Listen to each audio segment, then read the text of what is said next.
Facts के analysis करें हमें समझ में आएगा कि यार एक्चुअली में पिक्चर तो कुछ और है। जो मेन सिटी के हेल्थ एक्सपर्ट्स हैं उन्होंने साथ साथ मैटर को इन्वेस्टिगेट करना शुरू किया दिसंबर में। ये सारी बात बता रहा है चाइना में स्टोरी क्या हुई। वीकन का मतलब होता है कि कंक्लूजन पे डाउट क्रिएट कर देना, उसको थोड़ा सा उससे मजबूती छीन लेना, उसको कमजोर बना देना। इस टाइप का जो बिलीफ होता है सांता में मानना, ये ट्रेडिशंस को फॉलो करना is actually a positive impact. वो बच्चे लाइफ में अच्छी जगह पे एडजस्टेड होते हैं, कॉन्फिडेंट होते हैं और उनका सेल्फ एस्टीम भी बहुत अच्छा होता है। Hello everyone, welcome to an amazing platform of PW CLAT. I am advocate Mansi Jain. Logical reasoning में आज हम लोग करने वाले हैं caselets discussion. So let's quickly delve into the passage. The first passage brings in the information about कोविड-19 pandemic और इस पैंडेमिक के दौरान चाइना का क्या टेक था या चाइना ने किस तरह से इंफॉर्मेशन को आगे पास ऑन किया, वर्ल्ड में कैसे अवेयरनेस क्रिएट करी या क्या स्टैंड था चाइना का, वो सब पैसेज में डिस्कस किया गया है। Recently, some politicians in the certain countries have been hyping up the claims कि चाइना को अकाउंटेबल माना चाहिए, चाइना को रिस्पॉन्सिबल ठहराना चाहिए जो वर्ल्ड में, पूरे वर्ल्ड में कोविड के दौरान जो पैंडेमिक आया, let's make it the responsibility of China. ये सभी पॉलिटिशियंस बोल रहे हैं, हाइप अप कर रहे हैं, अक्यूज कर रहे हैं चाइना पर कि for covering up the information about covid outbreak, कि उन्होंने कोविड-19 की इंफॉर्मेशन को कंसील किया, कवर किया, तो उनकी रिस्पॉन्सिबिलिटी बनती है पैंडेमिक को फैलाने के पीछे। They have often criticized the so-called lack of transparency कि चाइना में एक lack of transparency रहा, उन्होंने exact information बाहर नहीं आने दी from China. However, जब भी passage आपको strong transitions देता है, you need to focus on the transition words. However बोलता है कि अभी तक जो author ने यहाँ बताया है, उसको यहाँ पर जो author है वो contrast करने वाला है अपनी बात को। However, analysis of the facts point out to the contrary view. अगर हम लोग फैक्ट्स के एनालिसिस करें हमें समझ में आएगा कि यार एक्चुअली में पिक्चर तो कुछ और है, रियलिटी चेक कुछ और है। वो बताया कि दिसंबर 27 लास्ट ईयर ये देखा गया कि the person name hang जिगन, a respiratory doctor in Wuhan, जो वुहान आपका चाइना में है, इस डॉक्टर के बारे में क्या बैक स्टोरी बताई है of the doctor, let's focus on that now. He is the respiratory doctor in Wuhan, which was hardest hit by the coronavirus outbreak, was the first to alert the authorities of the new contagious disease after treating the patients with flu-like symptoms. तो इस doctor ने सबसे पहले authorities को alert किया, सबसे पहले इसने अथॉरिटीज को अलर्ट किया कि यार एक नया कॉन्टेजियस डिजीज फैल रहा है लोगों में जिसके फ्लू लाइक सिम्टम्स हैं, खांसी, जुकाम, फीवर होना या loss of taste, loss of smell होना, ऐसे करके कुछ कॉमन से सिम्टम्स हैं और ये फैल रहा है लोगों में। इस डॉक्टर ने अथॉरिटीज को सबसे पहले इन्फॉर्म किया। Meanwhile, the city's health officials started an investigation into the viral outbreak. जो मेन सिटी के हेल्थ एक्सपर्ट्स हैं उन्होंने साथ साथ मैटर को इन्वेस्टिगेट करना शुरू किया दिसंबर में। ये सारी बात बता रहा है चाइना में स्टोरी क्या हुई। Within 3 days, 3 दिन के अंदर एक्चुअली में वुहान के म्यूनिसिपल हेल्थ कमीशन ने एक अर्जेंट नोटिफिकेशन जारी करा by the outbreak of pneumonia of an unknown causes in the city. तो उन्होंने यहाँ पर अलर्ट और वार्निंग्स भी जारी कर दी जैसे ही उन्हें पता चला कि ऐसे केसेस बढ़ रहे हैं, और ये सब कुछ हुआ after the doctor informed and started releasing the briefings on the disease since December 31. December 31 से ही उन्होंने बाहर न्यूज में लीक आउट करना शुरू किया, न्यूज मीडिया में बताना शुरू किया कि ये एक पैंडेमिक जैसा डिजीज कुछ लग रहा है।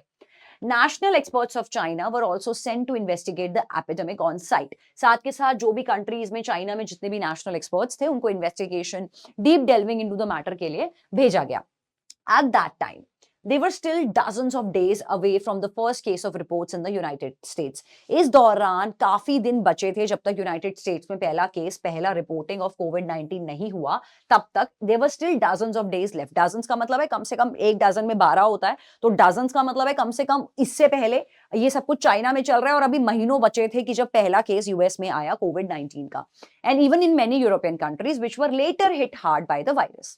चाइना ने ही सबसे पहले क्विकली आइडेंटिफाई किया इस सोर्स को और ट्रांसमिशन रूट को इस डिजीज के। सबसे पहले चाइना ने थॉरो इन्वेस्टिगेशन के साथ आइडेंटिफाई किया कि किस वजह से ये डिजीज हो रहा है, इसके क्या क्या ट्रांसमिशन के तरीके हैं, कैसे कैसे ये फैलेगा, क्या इसके रीजंस हैं, वो सारा चाइना ने ही सबसे पहले आइडेंटिफाई करा and share the information that it could get with the world as early as possible, and even they have shared the information with the world people. तो यहां पर एक चाइना का डिफरेंट आउटलुक, डिफरेंट पर्सपेक्टिव जो लोगों को पता भी नहीं है उसके बारे में ऑथर यहां डिस्कस करना चाहता है. तो somewhat the author is having a positive inclination about the right technique that China deployed. Since January 3, अगर January 3 से देखा जाए तो China has been regularly informing the World Health Organization. तो वर्ल्ड हेल्थ ऑर्गेनाइजेशन को रेगुलरली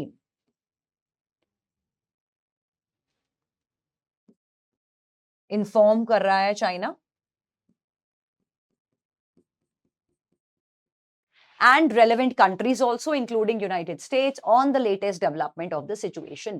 तो तब से, मतलब ये बात ऑब्वियसली ये पैसेज पहले का है, तो बताया गया कि तब से अगर देखा जाए तो दिसंबर ऑनवर्ड्स इन्होंने सारी इन्वेस्टिगेशन करी और जनवरी ऑनवर्ड्स ही इसने पूरे वर्ल्ड में, यूएस की कंट्रीज में, यूरोपियन कंट्रीज में चाइना ने इंफॉर्मेशन देनी शुरू करी कि ऐसे ऐसे ये डिजीज होता है, ऐसे ऐसे ट्रांसमिशन होता है, ये इसका कारण होता है, and so on. Now moving ahead with the first question, which of the following is an assumption the author makes when he claims that the Chinese government should not be held accountable for delaying information pertaining to COVID-19? तो जितना भी हमारा premise और conclusion है उसने ultimately यही इशारा किया that चाइना को आप responsible नहीं ठहरा सकते कि उनकी वजह से पैंडेमिक आया. तो इसके पीछे जब उसने क्लेम किया कि चाइनीज गवर्नमेंट को आप अकाउंटेबल नहीं मानोगे फॉर डीलेइंग द इंफॉर्मेशन, इस वाली बात पर ऑथर का क्या पॉसिबल अजम्पशन रहा होगा, इस बात को कहते टाइम. तो पहला ऑप्शन आपका कह रहा है it usually requires a few weeks time to determine whether a disease has reached the point of an outbreak. इसने कहा कि यार यहां पर एक्चुअली में अगर अजम्पशन ये कहती है कि कुछ समय का टाइम लगता है, जब एक डिजीज एक पैंडेमिक बन जाता है इसमें कुछ टाइम तो लगता है. Number B, WHO has already aware, तो इसको हम कंसिडर कर सकते हैं. WHO was already aware of COVID-19 outbreak along with other countries in the world much before this doctor made the findings. तो ये वाला ऑप्शन आपका प्रेमिस को किल कर रहा है. प्रेमिस को किल करना मतलब जो भी ऑप्शंस आपके मेन इंफॉर्मेशन को, आपके फैक्चुअल इंफॉर्मेशन को जो पैसेज में गिवन होती है, जो उसको ही फॉल्सिफाई कर दें, जो उसी को झूठा साबित कर दें, वो हमेशा कोई भी सीआर का क्वेश्चन हो, चाहे अजम्पशन, स्ट्रेंथन, वीकन, इन्फरेंस, वो हमेशा गलत आंसर होंगे. तो जब पैसेज में बताया था कि इस डॉक्टर को सबसे पहले पता चला था, बाद में चाइना ने इन्फॉर्म किया था यूरोपियन कंट्रीज को, यूएस कंट्रीज को, साथ के साथ WHO को, तो ये उस पूरे की पूरी बात को नलिफाई कर रहा है. इसने कहा इन लोगों को तो पहले से ही पता था. तो पहले से ही पता था गलत आंसर है, ये अजम्पशन में नहीं जाएगा. Doctors in China published their findings on the new contagious disease as soon as they detected it. मतलब इसने कहा कि जैसे ही डॉक्टर्स को पता चला था उन्होंने पब्लिशिंग शुरू कर दी थी. पब्लिशिंग नहीं की थी, इन्वेस्टिगेशन शुरू हुआ था, पब्लिकेशन नहीं हुई थी. Again an incorrect answer. D ने कहा जो स्प्रेड ऑफ कोविड-19 हुआ है it could have been prevented had the Chinese authorities enforced the travel ban. तो इसने बात करी है ट्रैवल बैन की, और ट्रैवल बैन को लेके ऑथर ने कोई इंफॉर्मेशन पैसेज में गिवन नहीं है. साथ के साथ इसको प्रिवेंट किया जा सकता था, कैसे बचाया जा सकता था, वो भी कोई मेजर्स पैसेज में डिस्कस नहीं हुए. तो अजम्पशन कैसे उसके अराउंड हो सकती है. Making A the correct answer, A ने ये बात बोली है आपको यहां पर दैट एक यूजुअली यार एक्चुअली में देखा जाए तो हमने क्यों चाइना को रिस्पॉन्सिबल नहीं ठहराया. हमने बोला कि यार चाइना को पता चल गया था, जब पता तो हमें बाद में चला था कि ये पैंडेमिक है. जब ये चाइना में आया था, जब ये चाइना के कुछ लोगों को हुआ था, तो चाइना कैसे सोच सकता था कि यार ये तो पैंडेमिक आ गया. उन्होंने इन्वेस्टिगेशन करी, उसके बाद उनको जब ये लगा कि ये पैंडेमिक जैसा है, फिर उन्होंने वर्ल्ड को इन्फॉर्म करना शुरू किया. तो ये क्लियर अजम्पशन है ऑथर की कि यूजुअली भाई एक डिजीज को पैंडेमिक घोषित करने के लिए इन्वेस्टिगेशन चाहिए, टाइम चाहिए, केसेस देखने हैं, सब चीजें देखनी है, तभी तो पैंडेमिक घोषित करेगा China.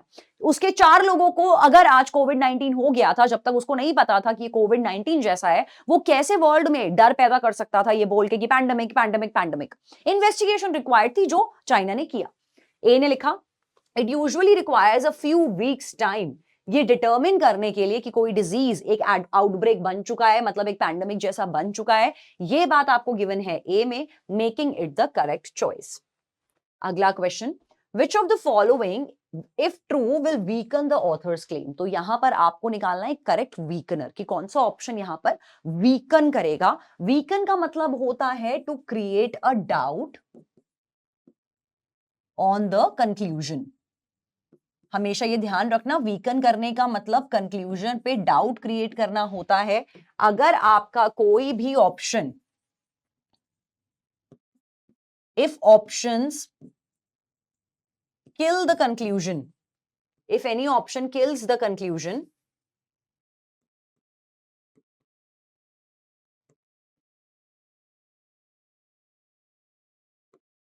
it will be incorrect. ये ध्यान रखिएगा, वीकन करने का ये मतलब नहीं होता जान से मार दो, कंक्लूजन को तहस नहस कर दो, वो नहीं करना होता है। वीकन का मतलब होता है कि कंक्लूजन पे डाउट क्रिएट कर देना, उसको थोड़ा सा उससे मजबूती छीन लेना, उसको कमजोर बना देना। तो कंक्लूजन है चाइना के फेवर में, that China have took the right steps. जो चीज इस पे डाउट क्रिएट कर दे वो सही आंसर में जाएगी। ए ने बोला द लॉन्ग रिपोर्ट शोज कि जो सिटी ऑफिशियल्स थे वो नोटिफाइड था उनको कि ऐसा डिजीज नवंबर में ही आने वाला है, but refuted the claims and decided against investigation into the matter. इसने कहा कि नवंबर में ही उनको पता चल गया था और उन्होंने इन सब चीजों को इग्नोर किया। तो अगर ये चीज हम बोल रहे हैं तो मतलब ये वाला जो ऑप्शन है ये चाइना के अगेंस्ट में जा रहा है। हमें अगेंस्ट नहीं करना, हमने टोटली किल नहीं करना, ये पूरे कंक्लूजन को शैटर कर दे रहा है। मतलब ये चाइना का जो फेवर में जा रहा था ये उसको कंप्लीटली शैटर कर रहा है, वीकन नहीं कर रहा है, शैटर कर रहा है कि भाई इसका मतलब तो चाइना की ही गलती है। तो इसीलिए क्योंकि ये किल कर रहा है आपके आर्ग्यूमेंट को, तो ये इनकरेक्ट आंसर बनेगा। बी की बात करते हैं।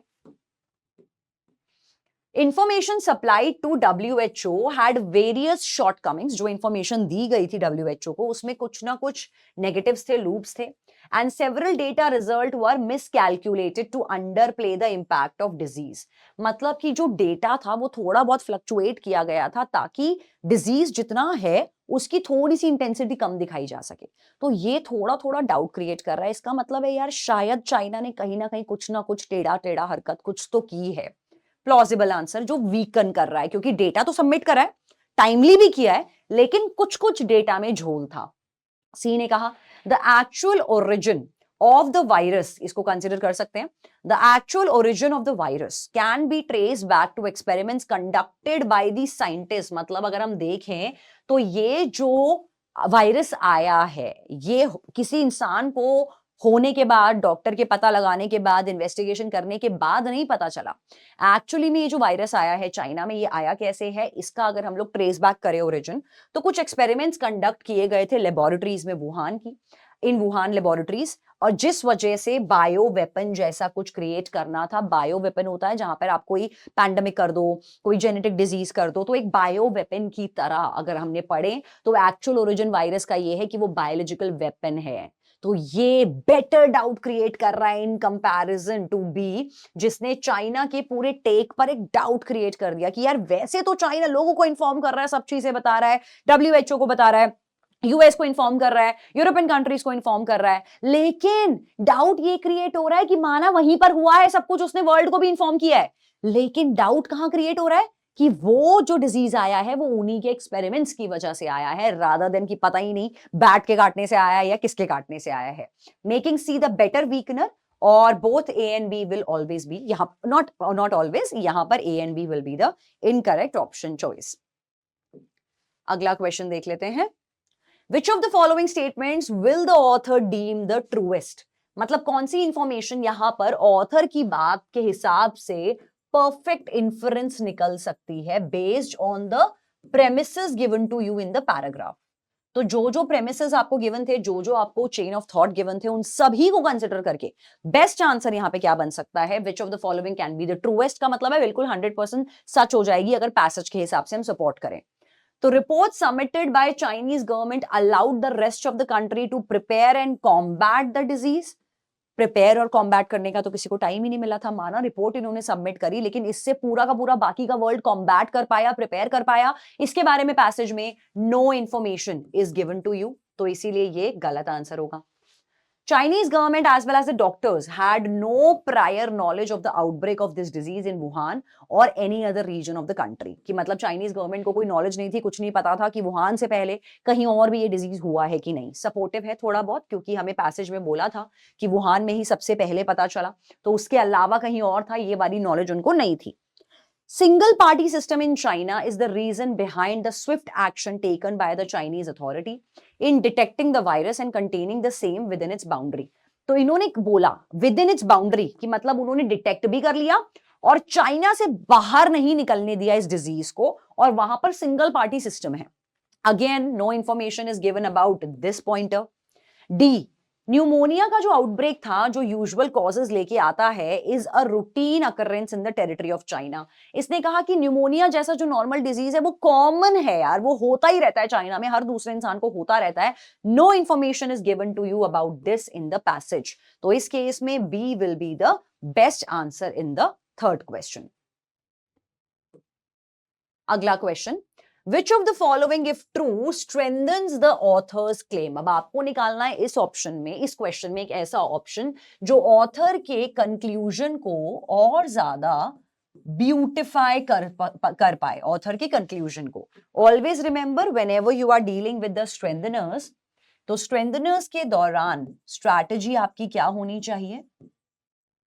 Whenever you are dealing with the strengthening questions, your goal is ultimately to validate, or I would say to add more value, simpler terms की अगर बात करें, to add more value to the conclusion। तो जो भी option आपका conclusion को और ज्यादा वैलिडेट करे, कंक्लूजन को और ज्यादा ब्यूटिफाई कर दे, और ज्यादा एक्स्ट्रा चार चांद लगा दे, वो करेक्ट स्ट्रेंथनर होता है। तो पैसेज का जब कभी भी स्ट्रेंथनर्स करोगे, सबसे पहले पैसेज में कंक्लूजन फिगर आउट करना बहुत जरूरी है। अगर आपको कंक्लूजन नहीं पता, आप उसको स्ट्रेंथन नहीं कर पाओगे। तो स्ट्रेंथनर यहां पर है, पैसेज का पूरा थॉट चाइना के फेवर में जा रहा है, तो ऐसा कोई ऑप्शन जो चाइना को और ज्यादा सपोर्ट दे दे, वो करेक्ट स्ट्रेंथनर में जाएगा। ए ऑप्शन ने कहा कि WHO की गाइडलाइंस के हिसाब से, WHO guidelines deem a 2 week period to be acceptable for countries to publish their findings on emergency outbreaks from the date they are first reported। इसने कहा WHO की गाइडलाइंस भी यही बात कहती है यार, कि जब कभी भी आपके कंट्री में अगर कोई डिजीज वगैरह हो जाए, तो उस केस में आपके पास 2 हफ्ते का टाइम होता है, 14 डे पीरियड आपके पास अवेलेबल होता है, जिसमें कि आपको ये मानना है कि यार इसकी फाइंडिंग्स को हमें एक आउटब्रेक मान लेना चाहिए और वर्ल्ड को इन्फॉर्म करना चाहिए। तो इसका मतलब है कि चाइना तो WHO की गाइडलाइंस को ही फॉलो कर रहा था, तो कंसिडरेबल ऑप्शन है, बिल्कुल स्ट्रेंथनर हो सकता है।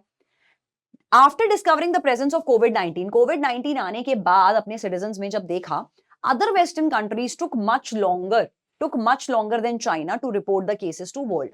इसने कहा बाकी की कंट्रीज में जब कोविड-19 के केसेस देखने को मिले, तो उन्होंने तो चाइना से भी ज्यादा टाइम लिया वर्ल्ड को इन्फॉर्म करने में। तो ये दूसरी कंट्रीज के बारे में बोल रहा है बजाय के चाइना के फेवर में बोलने के।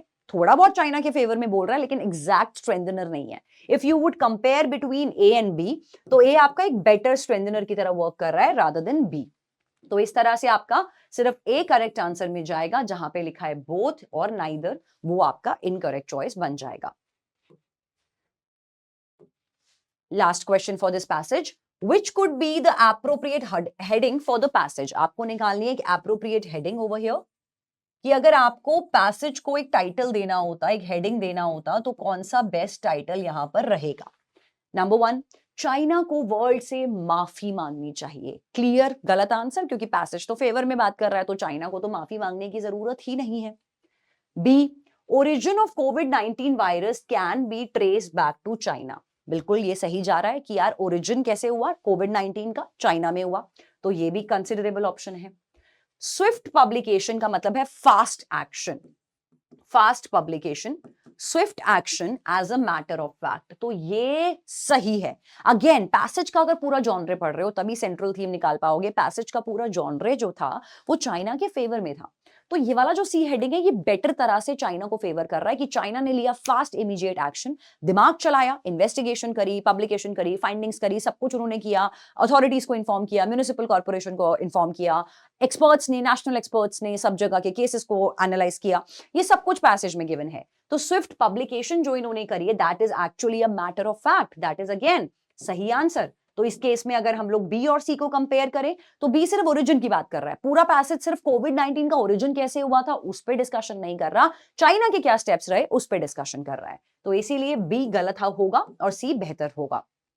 How to know when outbreak starts, कैसे जाने कि एक आउटब्रेक शुरू हो चुका है, एक आउटब्रेक का आगाज हो चुका है, बिगिनिंग हो चुका है, इसके ऊपर पैसेज ने अगेन कोई डिस्कशन नहीं किया। तो इस केस में सी आपका सबसे बेस्ट आंसर होगा. Now let's focus on the second passage.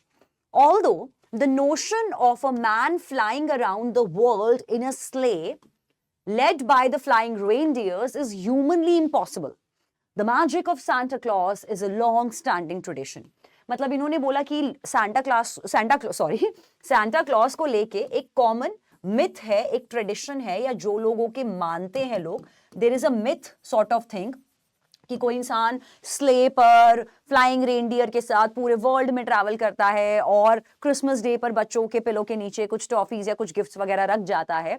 तो ये सब चीजें अगर हम एक्चुअली में रियल लाइफ में डिस्कस करें तो ये इम्पॉसिबल जैसा लगता है और ये एक्चुअली में पॉसिबल भी नहीं है. लेकिन जो मैजिक क्रिएट करता है सांता क्लॉज की स्टोरी बच्चों के माइंड में, it's actually a long standing tradition. For many families, incorporating the Santa traditions into their holiday celebrations creates the joyful experiences. तो लोग क्या करते हैं, आपने देखा होगा खास करके वेस्ट में, they decorate the Christmas tree, they place the gifts around, they would do the things and rituals related to Christmas कि यार Santa आएगा, ऐसा होगा वैसा होगा, इस तरह से. वहाँ की कंट्रीज में, वहाँ पे वेस्ट में जहाँ पर क्रिसमस को फॉलो, क्रिश्चियनिटी को फॉलो किया जाता है, क्रिसमस को सेलिब्रेट किया जाता है, वहाँ की फैमिलीज में ये सब चीजें और ये सब preparation that the people do actually gives the people the joyful experiences जो families वहां पर ये follow करती हैं, the holiday celebrations, and it provides the opportunities for the shared belief, and also encourages the empathy, kindness and generosity in the kids. तो यहाँ पर इस टाइप का जो बिलीफ होता है सांता में मानना, ये ट्रेडिशंस को फॉलो करना, is actually a positive impact. It creates a positive impact over sharing the beliefs. It encourages the empathy between the people. It creates the kindness, generosity जैसा behavior लोगों के अंदर inculcate होता है. This allows for germinating the power of imagination through which children develop. तो यहाँ पर बच्चों के अंदर एक एक्चुअली इस तरह से सांता स्टोरीज डिस्कस करने से बच्चों के अंदर पावर ऑफ इमेजिनेशन स्टार्ट हो जाती है. बच्चे इमेजिन करने लगते हैं चीजों को, और लाइफ में इमेजिनेशन करना is actually a very fruitful thing. तो ऑब्वियसली कंस्ट्रक्टिव इमेजिनेशन, तो बच्चों के अंदर पावर ऑफ इमेजिनेशन आती है जिससे बच्चों के अंदर डेवलप होता है इमोशनल एंड साइकोलॉजिकल कैपेसिटीज. तो बच्चों की जो इमोशनल क्वेश्चन है उसमें हम लोग चेंज देखते हैं, तो बच्चे इमोशनल लेवल पर बेटर बिहेव करते हैं. साथ ही बच्चों का जो साइकोलॉजिकल पर्सपेक्टिव है वो भी काफी चेंज होता है चीजों को लेके. अगेन अ पॉजिटिव इंपैक्ट जो ऑथर डिस्कस करना चाहता है on the kids that is happening, which help them to understand and make sense of the world. Imagination, pretend, fantasy and play all encourage the children. ये सब चीजें से क्या बच्चों के अंदर चेंजेस देखने को मिलते हैं? It helps the children to focus. The children can think thoroughly. They can think about the hypothetical situation. Hypothetical का यही मतलब होता है that is not true. Imaginary situations को बच्चे समझ पाते हैं, hypothetical situations को understand कर पाते हैं, logically सोचते हैं, think thoroughly, focus कर पाते हैं. बच्चों के strengthen होते हैं reasoning skills. साथ ही बच्चे समझते हैं how to solve the problems. So ultimately, the Santa stories is helping the kids, is the notion of the passage.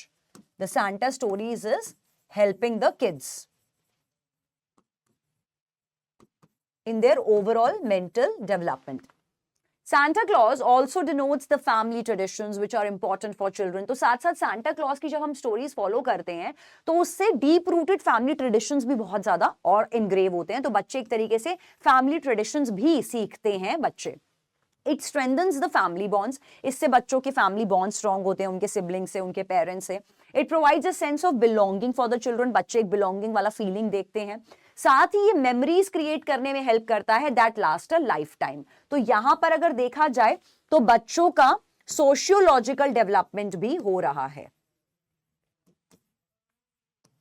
through the Santa stories again. बच्चों के बॉन्ड स्ट्रॉन्ग बन रहे हैं, तो बच्चों का जो एक इंटरपर्सनल क्वेश्चन होता है वो भी इंक्रीज हो रहा है काफी ज्यादा by reading the Santa stories. Children who have knowledge of their family's history and take part in important traditions are typically, these kids are more well adjusted and have higher levels of confidence and self-esteem. तो जो बच्चे अपनी family rooted से deeply connected होते हैं, जो बच्चे अपनी फैमिली ट्रेडिशंस जानते हैं, अपनी फैमिली हिस्ट्री जानते हैं या जो ट्रेडिशंस को फॉलो करते हैं, अक्सर पैसेज के हिसाब से ऑथर ने बोला वो बच्चे देखे जाते हैं कि वो बच्चे लाइफ में अच्छी जगह पे एडजस्टेड होते हैं, कॉन्फिडेंट होते हैं और उनका सेल्फ एस्टीम भी बहुत अच्छा होता है। Further, seeking the truth behind the myth also has its benefit. तो हम लोग ये जो ट्रुथ ढूंढ रहे हैं इस मिथ के पीछे, इसके बेनिफिट्स भी हैं। Development of child during the age of 4 to 8 is marked by a questioning. तो यहां पर 4 to 8 का जो एज ग्रुप है उसी के बारे में डिस्कस हो रहा है, क्योंकि बड़े बच्चे तो नहीं बिलीव करेंगे सांता स्टोरी पर, छोटे एज के ग्रुप के बच्चों के बारे में बात हो रही है। तो further, seeking the truth behind the myth also has the benefit कि जो बच्चे का डेवलपमेंट हो रहा है 4 to 8 एज में is marked bye actually the questioning, जो बच्चे इंक्विजिटिव बिहेवियर शो करते हैं। चिल्ड्रन बिकम स्केप्टिकल, तो बच्चे यहां से स्केप्टिकल भी होते हैं, and they use their imagination to try to figure things out. तो बच्चे साथ साथ क्वेश्चनिंग भी होते हैं कि यार क्या हो रहा है, ऐसा कैसे ऐसा होता है कि सांता आ जाता है रेनडियर पे बैठ के, कैसे सांता रात को हमारे घर में आ जाता है, मम्मी पता ही नहीं चलता सांता कैसे पिलो के नीचे चॉकलेट रख के चला जाता है।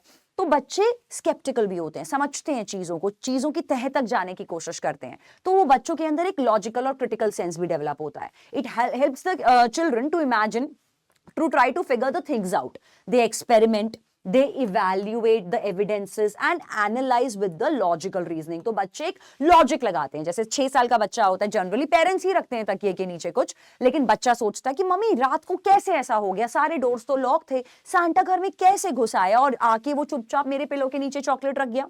तो बच्चे क्रिटिकली चीजों को एनालाइज करने लगते हैं। तो ये सेंस भी आती है again through the Santa stories.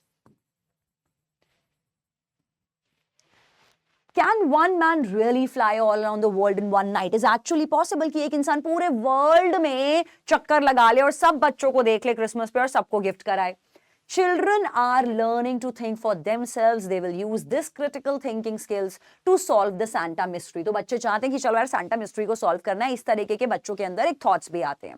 This is all developmentally appropriate, ये बिल्कुल appropriate है और ये सिग्निफाई करता है the important learning which is important after। तो बेसिकली जो सांता स्टोरीज थी वो बच्चों के ओवरऑल होलिस्टिक डेवलपमेंट पे कितनी इंपॉर्टेंट है वो यहाँ पर ऑथर बताना चाहता है।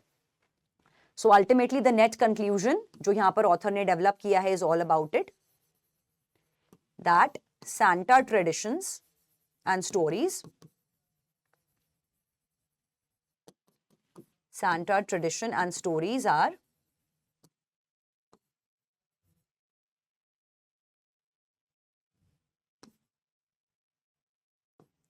helpful for the holistic development of the kids.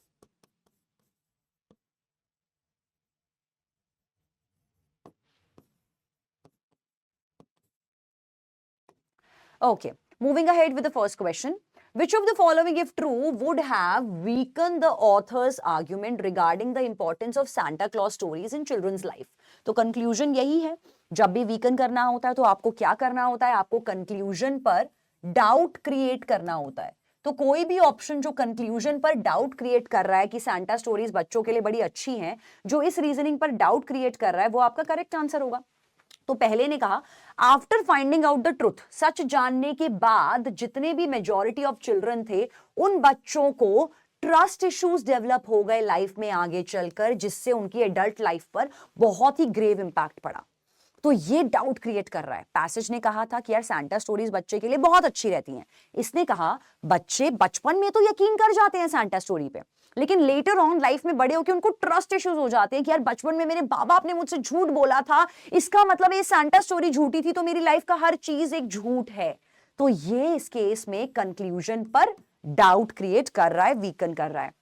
B ने कहा parents have to spend plenty of money and have to undergo massive stress to ensure children believe the myth of Santa। इसने पता है क्या बोला है, ये बिल्कुल ही अनरिलेटेड और बकवास ऑप्शन है। इसने क्या बोला है कि पेरेंट्स को बहुत ही ज्यादा पैसे और बहुत ही ज्यादा स्ट्रेस होता है और पेरेंट्स के बहुत ज्यादा पैसे लगते हैं बच्चों को यकीन दिलाने में कि सांता स्टोरी पर बिलीव कर ले भाई, सांता सच में आएगा, रात को पिलो के नीचे चॉकलेट रख के जाएगा।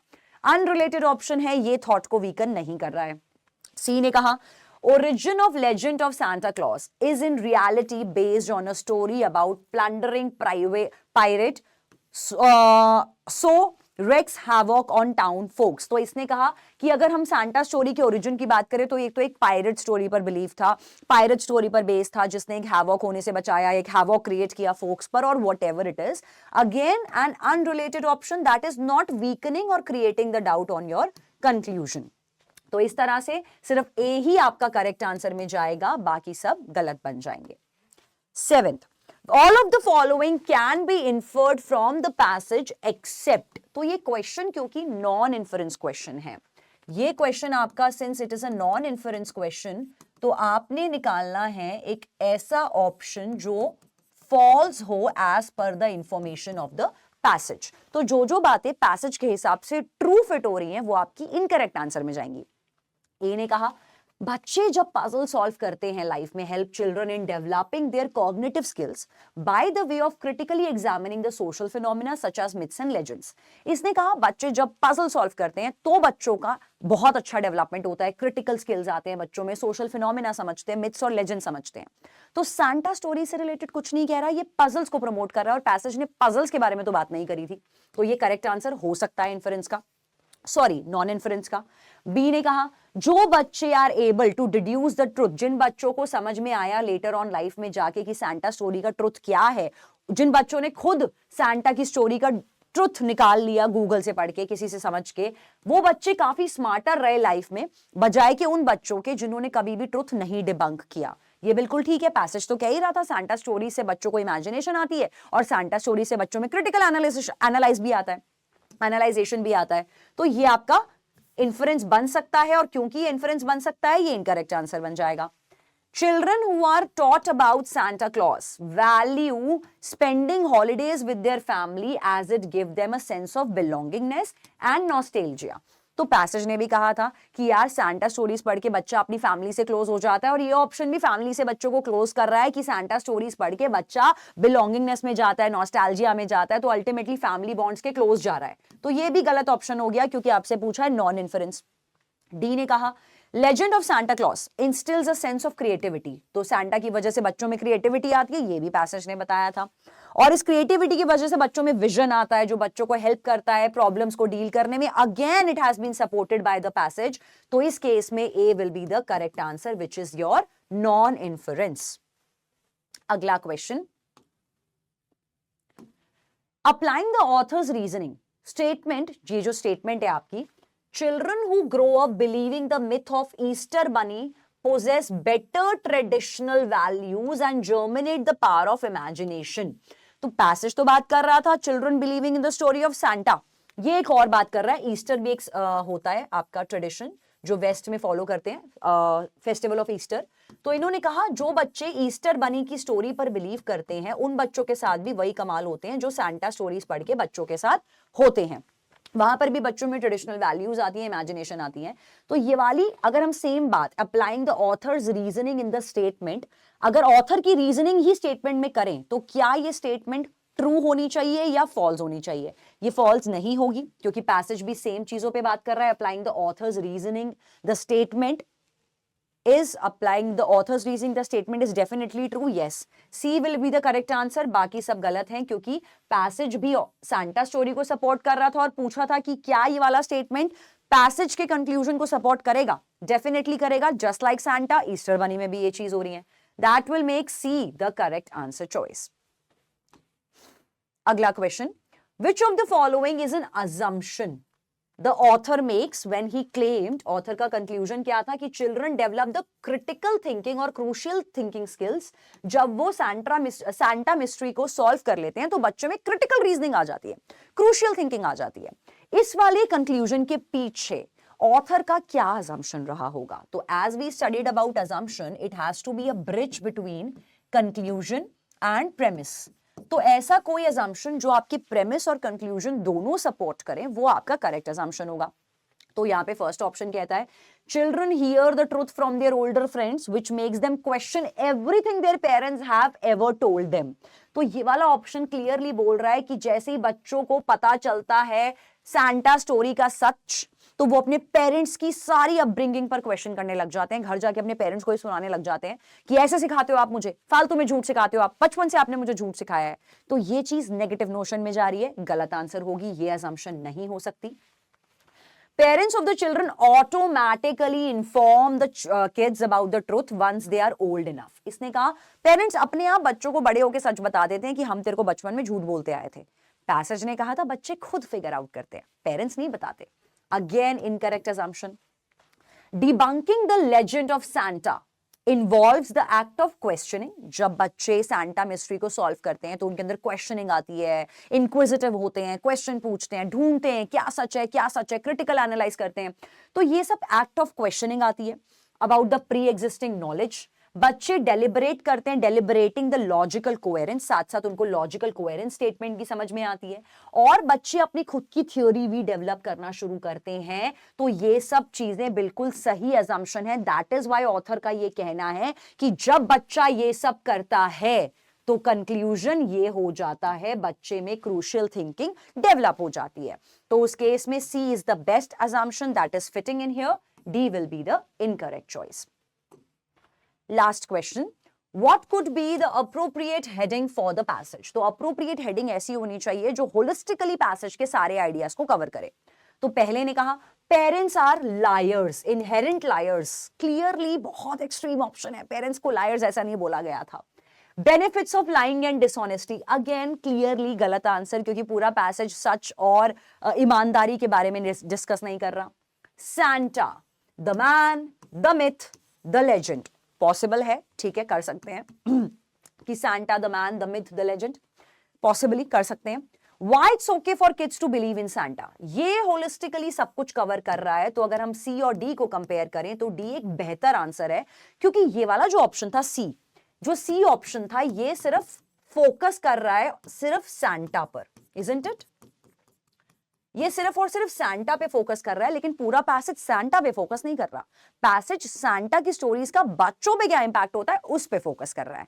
इसीलिए कि क्यों बच्चों के लिए सैंटा स्टोरीज में बिलीव करना बिल्कुल ठीक है, ये आपकी बेटर हेडिंग रहेगी if I compare with C, क्योंकि सी सिर्फ सैंटा को हीरो बना रहा है, डी बता रहा है कि इस हीरो की स्टोरी पर बच्चों को क्यों बिलीव करना चाहिए एज पर द पैसेज।